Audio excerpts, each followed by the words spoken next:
Good afternoon, everyone. Thank you so much for joining us today. Before we get started, we would like to welcome you all and thank you for being here.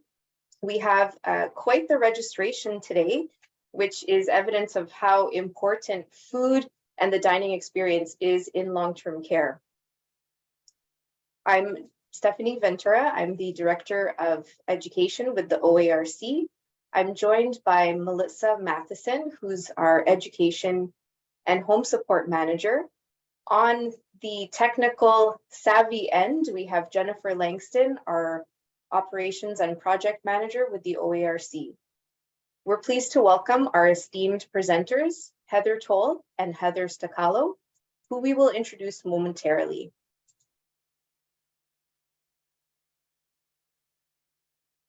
Now for our land acknowledgement. Together, let us now pause as we acknowledge the Indigenous peoples of all the lands that we are on today, from wherever we are virtually participating in today's meeting. Let us take a moment to acknowledge the importance of the land we each call home. We do this to affirm our commitment and responsibility to improving relationships between nations and to improving our own understanding of local Indigenous peoples and their cultures. We acknowledge the ancestral and unceded territory of all the Inuit, Métis, and First Nations people who call this nation home. Let us now join in a moment of reflection to acknowledge the harms and mistakes of the past and to consider how each one of us, in our own way, can move forward in a spirit of reconciliation and collaboration.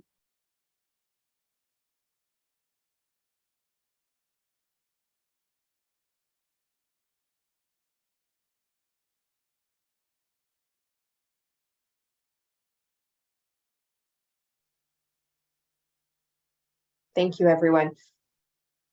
To streamline our question and answer part of this presentation, we're going to start with a presentation by our two presenters, and then, as always, we'll have time at the end protected for questions and answers. You'll notice that the chat box has been disabled for this presentation, and we invite you to put your questions in the Q&A box at the bottom of the screen. We'll answer as many as possible at the end of the presentation. This webinar will be recorded. It is being recorded and will be available on our website along with the slides after this recording.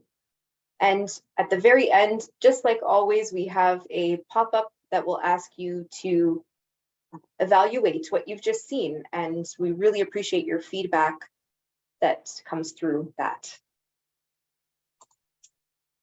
On to our presenters. So Heather Stacalo and Heather Toll, thank you so much for being here. Heather Toll is a registered dietitian with the College of Dietitians of Ontario. Heather completed her Bachelor of Applied Science in Food Nutrition at Toronto's Metropolitan University in 2004. With over 17 years of experience as a registered dietitian practicing within long-term care, Heather has a passion for geriatric nutrition and working with residents to enhance food enjoyment, assist with intake challenges, and help residents achieve their goals of care. Heather has a passion for helping residents navigate complex nutrition and hydration challenges while still enhancing quality of life. Heather is a member of the Ontario Seniors Nutrition and Advocacy Committee, OSNAC, and the registered dietitian at Hillsdale Terraces Long-Term Care Home, Regional Municipality of Durham. Heather Stacalo has a Bachelor of Applied Arts from Toronto Metropolitan University and completed her dietetic internship at the Ottawa Civic Hospital. She has worked in long-term care for 26 years, over 26 years, both in corporate and clinical capacities. She has extensive knowledge in menu planning and the International Dysphagia Diet Standardization Initiative, the IDSI. Currently, she works for Complete Purchasing Services as a registered dietitian on the culinary and menu support team. She has been volunteering with the Ontario Seniors Nutrition and Advocacy Centre and the Food and Nutrition Advisory Team, FNAT, since March of 2022. Welcome to you both, and we're so thankful for your presence here and looking forward to hearing all the great information you'll be presenting this afternoon. Okay. Hi, everybody. I'm Heather Stukalo. So taking a look at our agenda today, we will do a quick introduction to who the Ontario Seniors Nutrition and Advocacy Committee, or OSNAC, are. We will be highlighting the importance of collaboration with respect to menu planning and pleasurable dining. We will explore considerations to keep in mind, such as raw food cost funding and product shortages and staffing shortages in staffing climate and advocacy efforts. And we will also look at ideas for enhancing engagement and collaboration, both with menu planning and pleasurable dining. We have provided a couple resources at the end of the presentation. First for you is a link to a collaborative document created by OARC and OSNAC to summarize ways to enhance connections with residents' councils. And also we provided you a link to OSNAC as a way to encourage your teams to visit the site. And also, as always, questions at the end. So next slide, please. Okay, so the Ontario Seniors Nutrition Advocacy Committee, or OSNAC, of which both Heather and I are a part of, consists of volunteers which are both registered dietitians and nutrition managers. And our focus is on advocacy initiatives for seniors nutrition and food service. We represent all levels of care, including corporate and frontline support staff from both private and not-for-profit sectors. Our purpose is to educate, advocate for the quality of nutrition care for seniors living in long-term care, to build strong partnerships with the sector and support a transparent and consistent approach to optimal nutrition care and quality of life for seniors. And so we thank everybody today for the opportunity to present and discuss the ways to enhance these connections. So next slide, please. Okay. So our current advocacy efforts with the Ministry of Long-Term Care include supporting consistent messaging and standardized education for new hires and training review for food service staff. We are advocating for more staffing resources within the food service department and having our voices heard at the long-term care home level, as well as advocating for appropriate funding for food service. Next slide, please. Okay, so what is the importance of collaboration? So it ultimately leads to pleasurable dining and menu enjoyment. And this includes food that's on your plate, the taste, the sounds, the smells, and the overall atmosphere at meals. It also has a direct impact on residents' quality of life, both social and physical well-being. Collaboration prioritizes ways for residents to influence their menu choices and dining experiences, and it helps to promote increased autonomy, positively contributes to meal satisfaction, and has the potential to improve nutritional outcomes. However, before we can make feasible suggestions, it's important that we can understand some of the barriers that homes might be facing. So next slide, please. Okay, so this slide highlights some of the roadblocks food service departments may face and helps to increase transparency so that when suggestions are brought forth, there's an understanding of current challenges to overcome. It takes some discussion between leadership teams to determine ideas to improve menu planning and service that are feasible. Challenges to consider. A big one would be the funded raw food costs. So currently we are funded for $11 per resident day.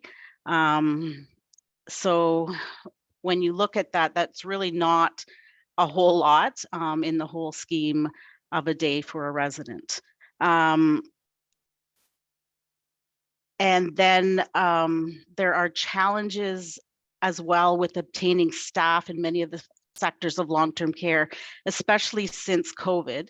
And this includes not only food service, but also nursing and recreation. And this can affect both meal service and menu planning. Infection control practices are increasingly important to consider, as well as product shortages, which we are seeing which are much more common due to supply chain issues these days. And as well, resources amongst long-term care homes are likely to vary. Okay, next slide. Okay, so we're going to do a poll question. So the question is, the Ontario government provides $11 per day per resident for nutritional support. This $11 covers the cost of what? Is it A, meals, desserts, snacks, and beverages, B, nutritional supplements, C, show plates, second helpings, samples, etc., D, all of the above, or E, only A and B? So we'll give you a little bit of time to answer that. Okay. So the slide or the poll is up there now.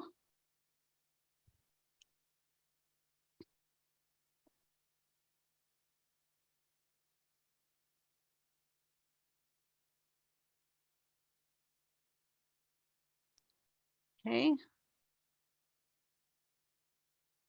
Lots of things to consider with this question.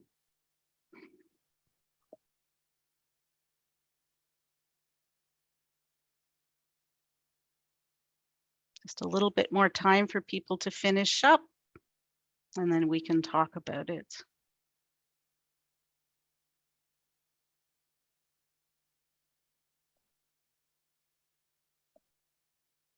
Okay. I'm sure people are almost finished.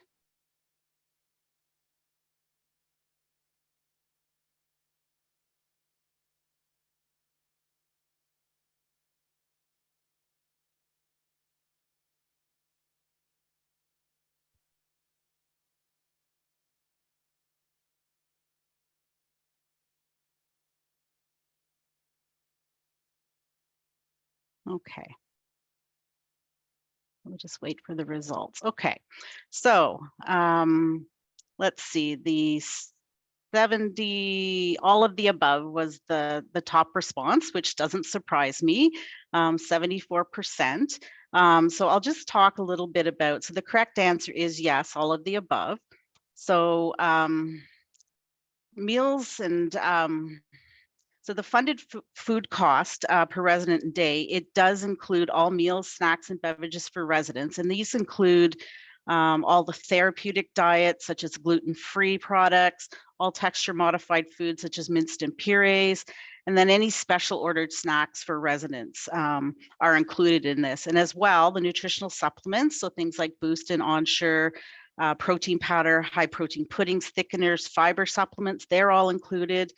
And then things like show plates, if they're used in the home, second helpings, samples that are required, so samples for public health, food tastings, and foods that are requested by recreation and activation food programs are also included in this. So when you consider all those things, $11 a day is not a lot to go on.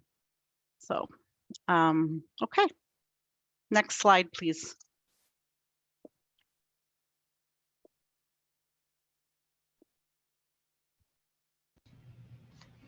Hi, everyone. Thank you so much, Heather, for covering that. That was a kind of just a high level summary of some of the barriers and challenges that homes are facing at this time.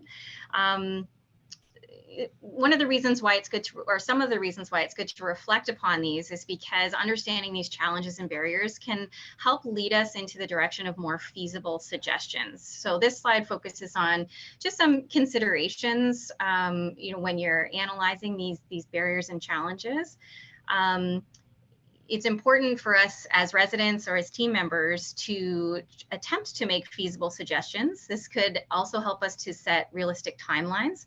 If we're making suggestions for change within, menu planning or dining, having a good understanding of current barriers can really help us to establish some realistic timelines for implementation so that these areas are actually addressed and achievable. It also helps to assist leadership teams to enhance transparency with residents' councils or with residents in general. This is a theme that we do often hear about not always understanding the why something happens. We know that we work in a very fast-paced, busy environment, but understanding the why is important for all of us to know, including residents, why decisions are made, why certain things can or cannot happen, or why things may be able to happen, but maybe on a smaller scale or on a different timeline. So having that open discussion, that transparency with councils and with residents can really help to foster more relationships, building these connections so that we can all help to understand each other and then build on supporting those menu planning and dining changes. It can also help us to prioritize areas requiring change. So if we're dealing with, staffing shortages that are impacting dining, maybe we can't make too many changes there at this time, or maybe we're focusing on our staffing challenges, but we could make a few minor changes in another area while we work on trying to address our staffing issues. So just helping us to better understand, those challenges and barriers. Next slide, please. So we do believe that ongoing collaboration between interdisciplinary teams and resident councils is an essential part of enhancing engagement, an essential part of this process. Some of the questions for councils to ask or team members to ask might be, what are the current opportunities to discuss new menu items, new recipes, new menu ideas? It's hard to maybe make suggestions for change if we don't understand what the current processes are in place. So some of the things that could be asked is how does the home inquire about or audit menu and dining enjoyment? What are the current processes in place to determine if residents enjoy the food on the menu, or if the dining atmosphere is appropriate? How are team members currently trained on meal service delivery? This is something that over the last few years may have been kind of intertwined with competing priorities, because we know we've been dealing with a lot of challenges, especially during the height of the pandemic.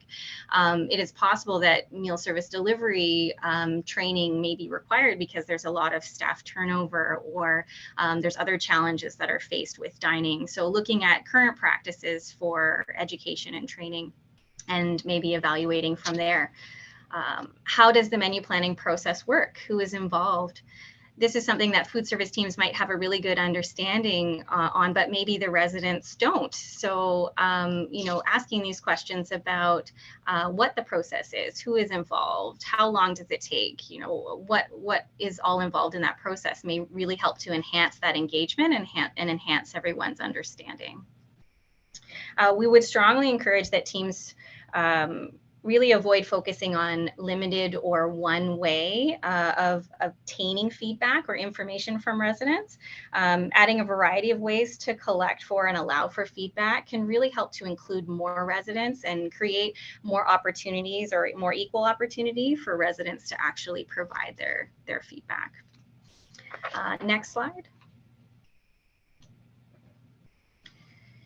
So now that we've covered, some of the higher level challenges or issues that we may face, and then looking at the importance of developing relationships between team members and council members and residents, we do have some suggestions for collaboration, ideas to maybe enhance menu planning as well as dining.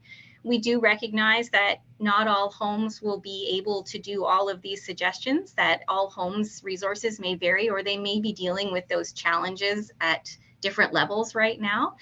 We hope that you can take some of this information as a starting point, or building on what you already have, just giving you some new ideas to try to revisit menu planning and dining within the long-term care environment, because we know that hasn't always been a focus in the last few years. So here are some kind of ways to collaborate with interdisciplinary teams. Some suggestions might be having guests attend council meetings, obviously with approval in advance, to discuss menu planning and dining processes and feasible enhancements. This might be something that your home does very well, or this might be something that maybe hasn't been a priority lately. Food service managers, food service supervisors, as well as registered dietitians could attend and provide some education or update on some of those questions that were on the previous slide. A dietitian may be able to shed more light on the specific diet or texture modified questions, or looking at the nutritional value of menus and so on, just to enhance understanding and, again, that transparency piece. Other things that could be done is looking at theme meal days or collaboration with holidays, or looking at chef's choice meals. This is a good way. Chef's choice meals might be a good way to test out new recipes. Some homes will have, one meal dedicated within their cycle to test new items, to test new recipes, or to look at doing a theme on that particular day. Some homes have collaborated with other departments, such as recreation, to work on a theme meal that might be more of a fun event. So it might be, resident barbecue or a carnival theme, and maybe there's fun music, different fun food items offered on that particular meal. Maybe it's presented in a slightly different way. Instead of using plates, maybe things are served in a basket or something similar to that, having placemats or music at that particular meal, and then having a process in place to evaluate how that went, having a process in place to evaluate any new items that might be tested on those particular days. And then maybe even coordinating with recreation to have a program after the meal that's similar or that's related, just to kind of continue that engagement after that meal. Some other things that could, still on that slide. Thank you. Some other things that they could look at is taste testing. Again, just testing new products. Sometimes residents will ask for a particular item, maybe it's pasta item on the menu that they would like to see added, or less of a particular protein, and you want to test out other protein options or vegetarian options. Testing similar products together so that they can evaluate which one is preferred is always an idea. And obviously this would have to meet production, costing, and nutritional guidelines, but once those are considered, then allowing the residents the choice to choose those items based on tasting is an idea. Another thought would be to look at kind of an event or a program around sharing family recipes. This doesn't necessarily have to be in a cookbook format, but I know of homes that have looked at Residents Council spearheading more of a cookbook program with the recreation department and spending some time gathering recipes, family recipes, and then sharing those in some way, whether it be in a formal cookbook or whether it just be in a small group. And then having some of those recipes shared with the food service team, so that if they, obviously outline the actual product or the ingredient list and the preparation instructions and so on, but there may be an item or two that could be tested to go on the menu. So just thinking a bit outside the box about how to engage residents and also help to make it a little bit fun to contribute the feedback or contribute that information. Okay, next slide now. So other collaboration ideas, as mentioned, suggesting some sort of taste testing event, whether it's just testing products in general, or whether it's testing something specific that's been requested. Some homes have done food shows in the past. Obviously, there's a lot more infection control procedures to consider at this point, but smaller scale food shows with vendors attending to test products can help to get residents and staff members engaged. And then it can also, if there's a formal evaluation process in place, also help you test new products that might be out there to help add to menus. So that is something that could potentially be explored. Discuss if kitchen tours are an option. So this is something, again, that can be done if well organized and in smaller groups, typically, obviously outside of regular production or main kitchen times. But I have seen where homes will allow a few opportunities for residents to get together and discuss the operations of the actual kitchen and the dietary food service departments, just again to enhance that education and transparency about what resources they have, what would they like to see, what are they working on, and then showing how the kitchen actually functions can really help improve that why, or that level of understanding, maybe why certain things might be limited, or also help to build on where we could go from here. Lastly, suggesting a food committee, that's focused strictly on, or more so on, food service, dining, and menu planning. Food committees can be a subcommittee of Residents Council to allow more for more protected time for food-related discussion. We all know that that if food is brought up typically at residence council, it can, depending on the topic, can take a lot of time because a lot of these issues tend to, want to be discussed in detail. It is something to consider, but we will do a poll first before I get into maybe some suggestions for food committee. So next slide. So we have a poll question here. Does your home have a food committee? Yes, no, or not sure.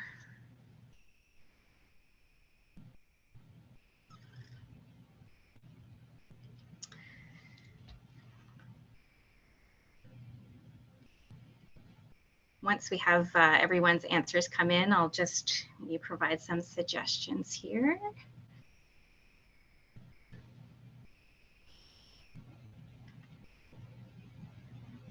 That's great.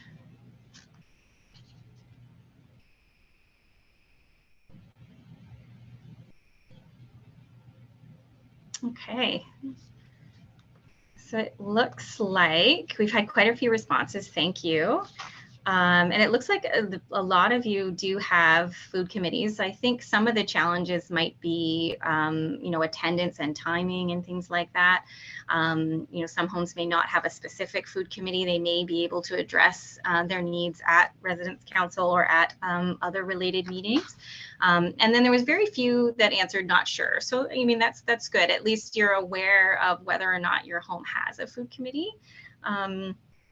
Some suggestions. Food committees, obviously can be challenging. Any meeting in general, getting attendance at and generating interest can ebb and flow. Some suggestions for kind of building upon your food committee or kind of enhancing it. Obviously speaking to residents first to figure out what timing might work well. Would they prefer to have meetings before council meetings so that they already know that they're available for residence council? Would they prefer to have it completely separate? Is it something that you could offer maybe biannually or quarterly initially until you can generate some interest and then maybe increase the frequency from there depending on the need. I know some homes have looked at rotating the location at which those meetings take place. So having those meetings on specific resident home areas and then rotating that so that others can look at attending if they can't actually come down. So, come to a central location. And then some of the other things you could do is look at kind of coordinating with recreation. Maybe the food committee meeting is advertised on the calendar or it is coordinated with a specific program. Maybe some taste testing can be done at the food committee meetings because we know that can often generate interest if there's some food tasting. So that could be potentially coordinated. And lastly, considering maybe having a standing agenda item on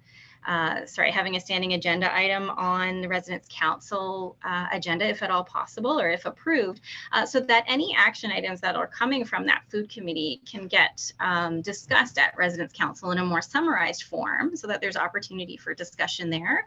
And then there's also opportunity for that information to be shared back to leadership teams and any follow-up that may be required from there, if there isn't already a formal process in place. So looking at, a few other collaboration ideas for menu planning, we could request formal feedback opportunities through surveys and audits. We do want to caution that that shouldn't necessarily be our sole source of information because they can help to point us in the right direction in some way, but our surveys are limited to the questions that we ask. So, if we are diving deeper into those particular areas, that could be helpful. Our annual surveys that may evaluate food quality in general or overall satisfaction gives us a little bit of information, but it doesn't necessarily provide a lot of detail about how residents are feeling about the menu and about dining. And our audits are great as well. It helps us to understand how the process is working and where there may be gaps. But again, bringing those results back to residents to discuss further may be helpful to see if there's any further building on that. I do know some homes that have looked at using resources when possible to generate specific survey questions. So whether it's generated through Residents Council or if the food service department is trying to dive deeper into a topic. So for example, if noise issues in the dining room, want to be evaluated across all dining rooms, or if there's issues with temperatures of food or wanting to look at more food quality related questions, you could develop a survey that is specific to those questions, 2 or 3 questions that are asked by, say, a summer student or someone that has a particular passion, or partnering with a resident to do that, may help provide you with more information if the resources allow. There's also the opportunity to collaborate on, maybe a comment card program. A comment card program could look a variety of different ways and could be made very simple, or even added on to that and made it fairly complex. One thing that homes could consider is at the beginning of a menu cycle, introducing a comment card program, because often food service departments are looking at evaluating their menu when the new cycle starts. And they may determine that products aren't well enjoyed or recipes need to be adjusted for whatever reason. So this is a good time for those comments to come in a more formal way. So looking at developing a comment card program that runs for maybe a 3 to 6 week period during the time of a new menu cycle could be an option. And lastly, maybe discussing opportunities for food service workers themselves to become empowered to share feedback that they receive in the dining rooms. A lot of times that does happen. There may be food service workers that share information with food service managers or nutrition managers. There may not be a formal process in place to actually see if there's any patterns emerging, or it may be just difficult to track that information. So trying to formalize that a little bit more might be helpful to get feedback with regards to menu planning. Next slide. Thank you. So that was a bit more focused on the menu planning aspect. We're going to talk a little bit about dining here. Some of the concepts are very similar. Obviously, you can use the same concepts to evaluate menu planning as well as, say, dining atmosphere. So looking at what the home is currently doing to enhance dining, trying to understand maybe some areas that residents or residents council are feeling that it may be lacking, trying to gather that initial information. How are we or they seeking feedback? How are they doing that? One of the ways some homes do it is looking at developing a dining room ambassador program. Again, similar to the comment card program, this could be as simple or complex as you need to make it.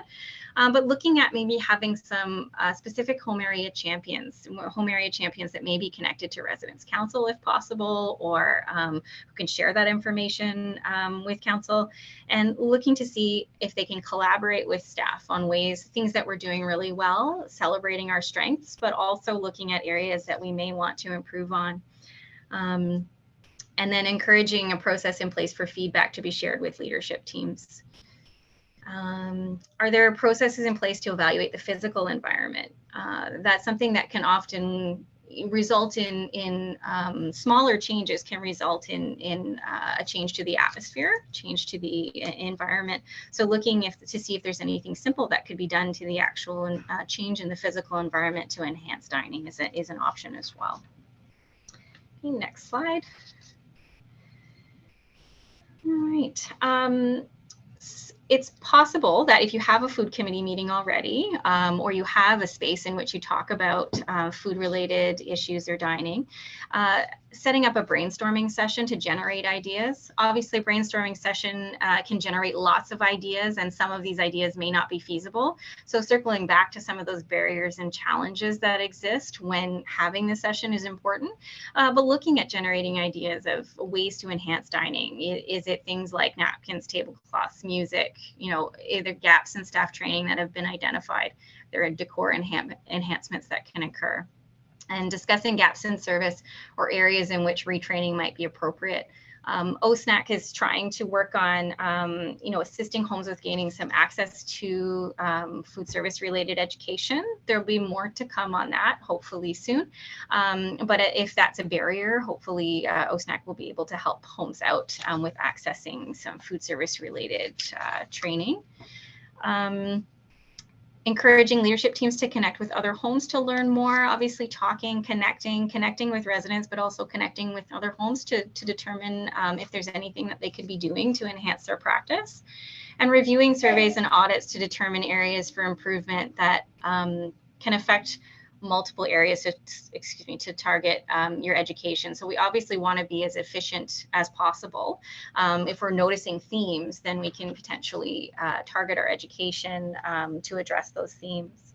One of the things I did want to mention that's not listed on the slide is specific to outbreaks and dining.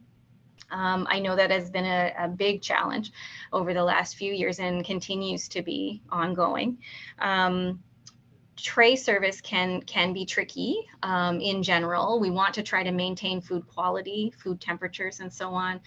We still want to be able to provide items that are enjoyed. So, we would suggest if you're not in an outbreak situation or you do have resources to take a look at your tray service process.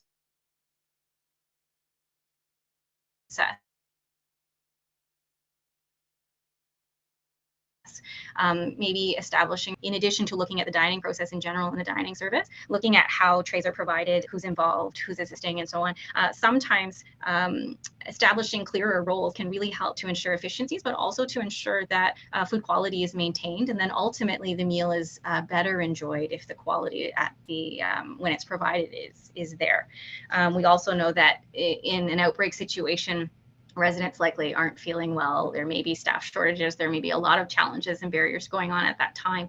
But if there is any other opportunity to take a look at how that's occurring, can really enhance the enjoyment as well as the nutrition of those particular residents. Enhancing socialization within, an isolation situation is difficult. Some homes have looked at trying to keep table mates connected with each other, whether it's through an electronic device or a tablet, or having residents dine closer to the entranceway if it's still following infection control practices, so that they can at least converse or talk to people, try to establish that connection. But we do recognize that outbreak situations are quite challenging, but we would suggest that you take a look at your practices and see if there's anywhere that could be improved. Next slide. So as Heather mentioned, we do have some resources available. We have the OSNAC website, which has a variety of best practices on there related to food service operations as well as clinical best practices. We also have a menu planning best practice guide there.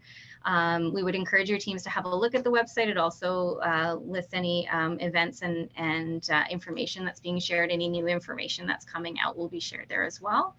And then we do have our collaborative document with the OARC that we put together in the fall. It really summarizes a lot of what was in this presentation today, and just helping to encourage that engagement and those connections with residents' councils and building on that as we move forward. Ultimately, we're providing the service to the residents, so we want to ensure that their voice is heard.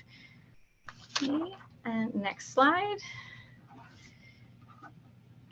So we want to thank you so much for joining us today. We do have now an opportunity to address some of the questions with the time remaining.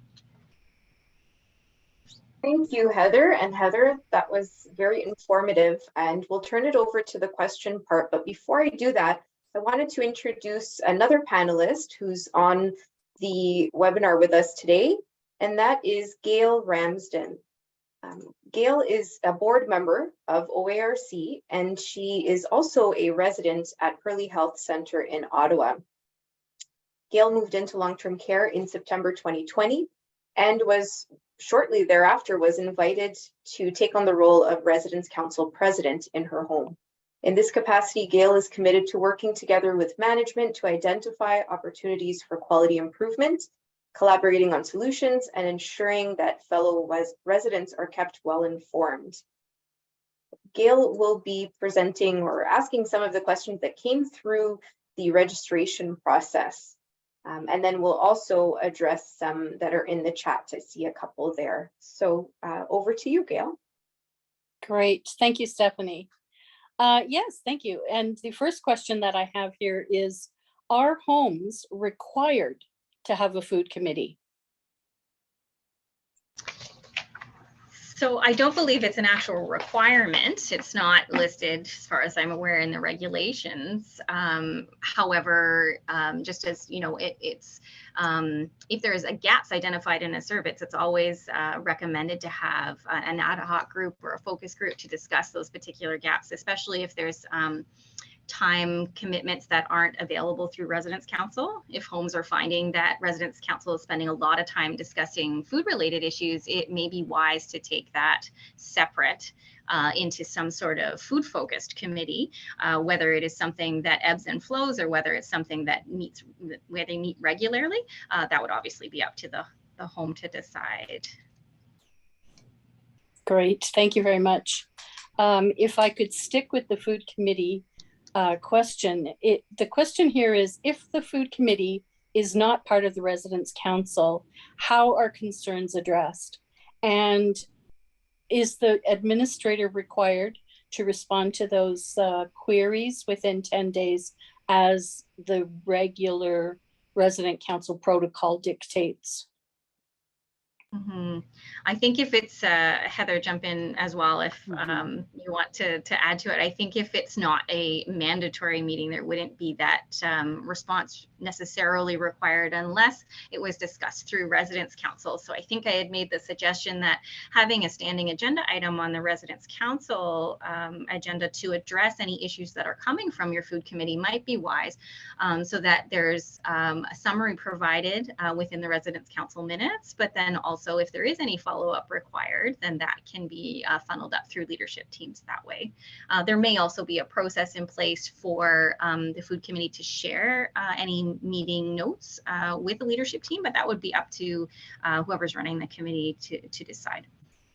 Great, thank you very much. I do have a couple of more questions, but perhaps we'd like to take a question from the Q&A. Sure. Thank you, Gail.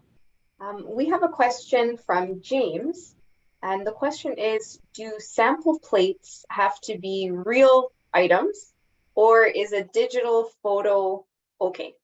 Okay, I can take that one, Heather. So no, they don't have to be real food items. Digital pictures are fine, and there are a number of software programs out there now that create digital pictures as well that can be linked to your menu. So yeah, digital pictures are great, and it saves on food cost for sure. And we have another question in the chat.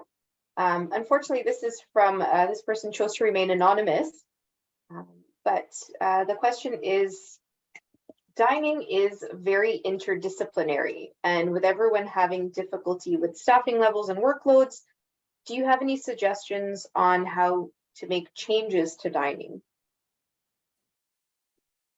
I mean, do you want to start? When I read that question, I mean, it's very individual to the home, depending on their staffing levels for sure. Like the question says, yeah, I don't really know what more to add to that, Heather. Yeah, I think it's important to have conversations.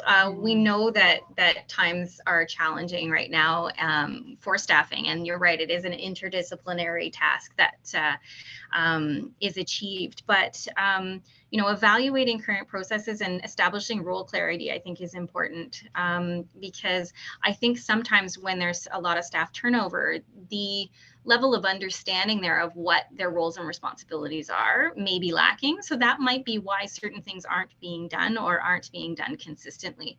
So looking at that re-education piece and that role clarity piece might actually build upon enhancing the dining experience in general.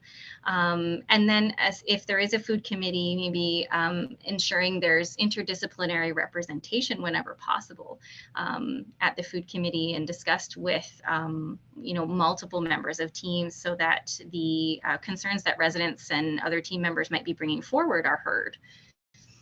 would be my suggestion. Thank you so much. We'll go back over to Gail. Sure, thank you. My next question is, do you know of any home that has switched to the a la carte menu style? And if so, has it improved the resident experience? I just know of one.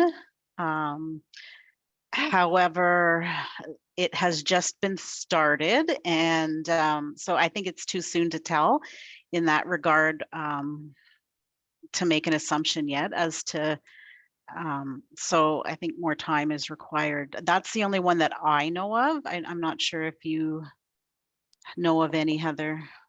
No, I know of quite a few homes that are talking about it. I think, it's a Mhm. pretty big change. It's a change that does require a lot of planning, because there would be a lot of process change that needs to occur, as well as a lot of education and understanding about what would be happening.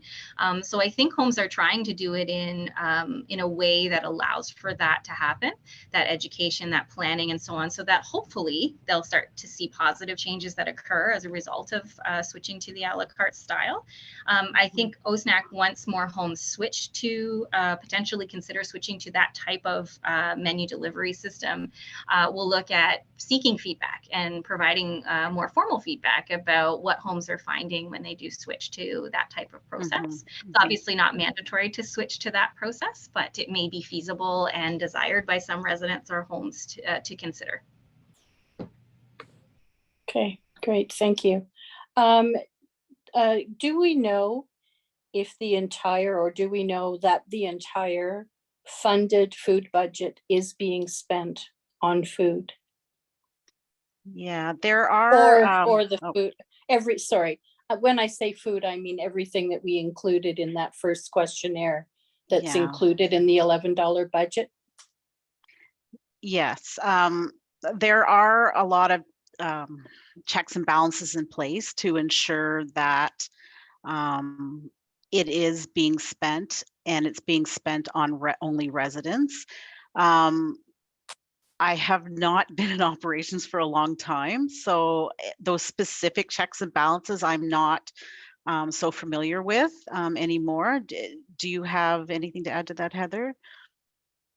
No, I don't think so. I think you're right. All of the raw food cost funding has specific guidelines for what falls within that budget line and that category. And there's checks and balances in place to ensure that the raw food cost is only used strictly for that. And then the items that we had listed there are things that would be considered raw food costs for residents. Okay, thank you. Go ahead, Steph. Thanks, Gail. This is more of a comment, but Christine writes in the Q&A that their home were under the impression that having a good committee, so food committee, is part of regulation, and we respond to any raised concerns within 10 days and in writing. So that's a great comment, and it is best practice, and you'll get the best outcomes by doing things that way. So thank you for sharing your experience. Another question from the chat, from the question and answer. There's a lot of questions about budget,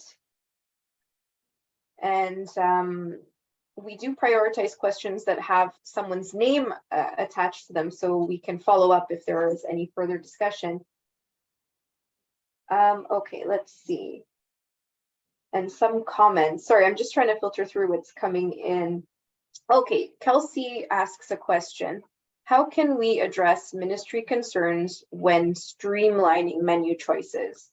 So in Kelsey's home, they recently tried to streamline the sides.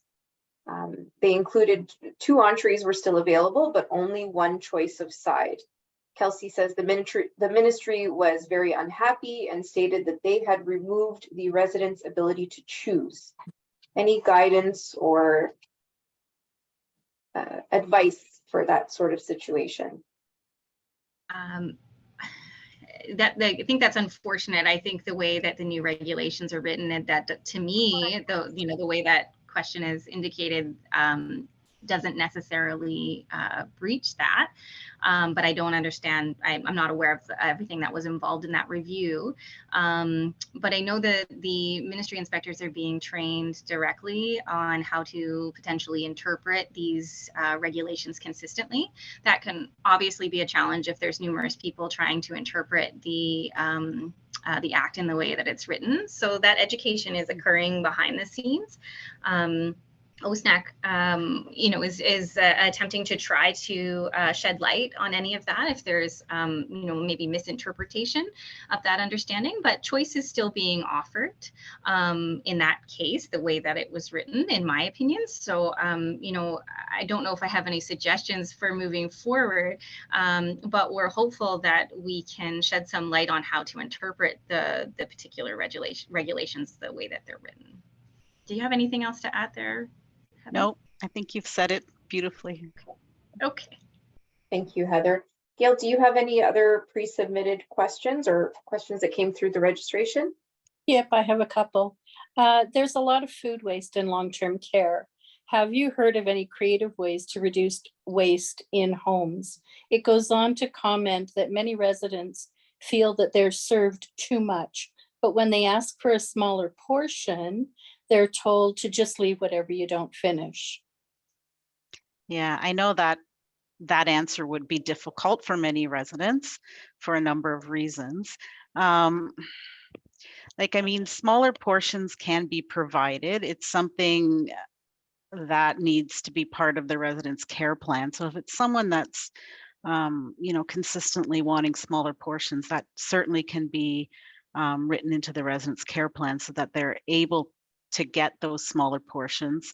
I think there needs to be a policy within the home that kind of defines what smaller portions are, so that they're a little bit more controlled in that way, so that one staff's not doing something and another staff's doing something else. In terms of the food wastage, Heather, do you have suggestions on that one? It's Yeah, hard. I think looking at a la carte menus is one way homes could potentially look at reducing food wastage. But again, as mentioned, it takes a lot of planning and process changes. When you have a two-choice menu and the food service department is trying to predict what would be chosen, it can get cumbersome to be correct. So I think, naturally there's unfortunately going to be some food waste there. But having a good understanding of what residents enjoy within that dining room so that counts can be adjusted. Having those that request smaller portions maybe outlined more formally so that extra food is not necessarily sent up in those cases could be small ways that they could look at reducing that waste.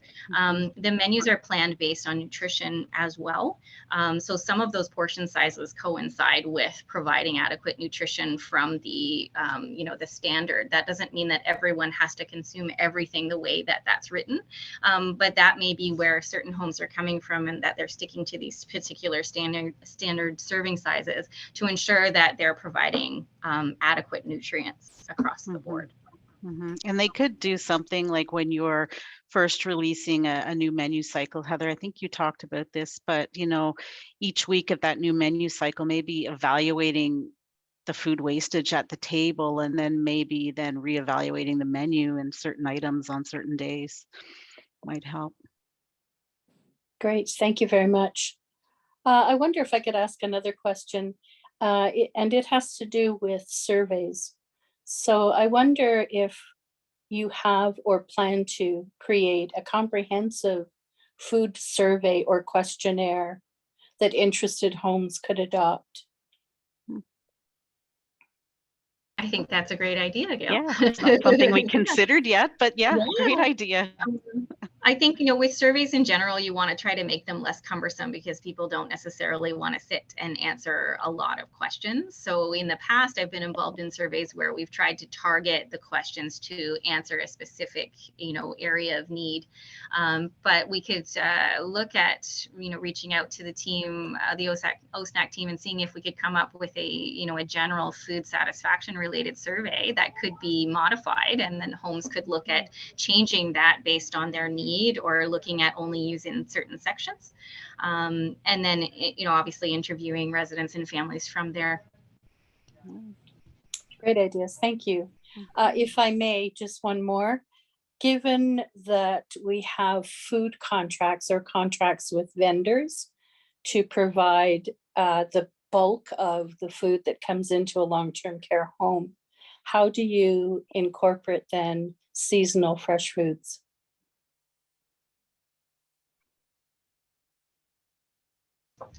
Sorry, Heather, I thought you were going to take that one. Yeah, no, I'm thinking about that. I think, I know that homes are trying to source seasonal fresh foods, at least to my knowledge, whenever possible. I know maybe resources may be limited, but there is a push to try to put more seasonal or local items on whenever possible. A lot of those food vendors will offer for that in some way. It would depend on, the resources of that home and the connections and so on. But I do agree there's definitely been a push to try to do that more so. So we would encourage homes whenever possible to try to source fresh fruit and vegetables and or local items whenever possible. And that could also be like an activation thing as well, where they have some kind of an activity, like the strawberry social, get in the fresh strawberries, or the, the corn, that kind of thing. So they could incorporate it that way as well. Okay, thank you very much. One last one that has to do with roles. In our home, team member roles in the dining room are very segregated with very little flexibility. Do you have any tips for creating an all hands on deck type of attitude amongst the team?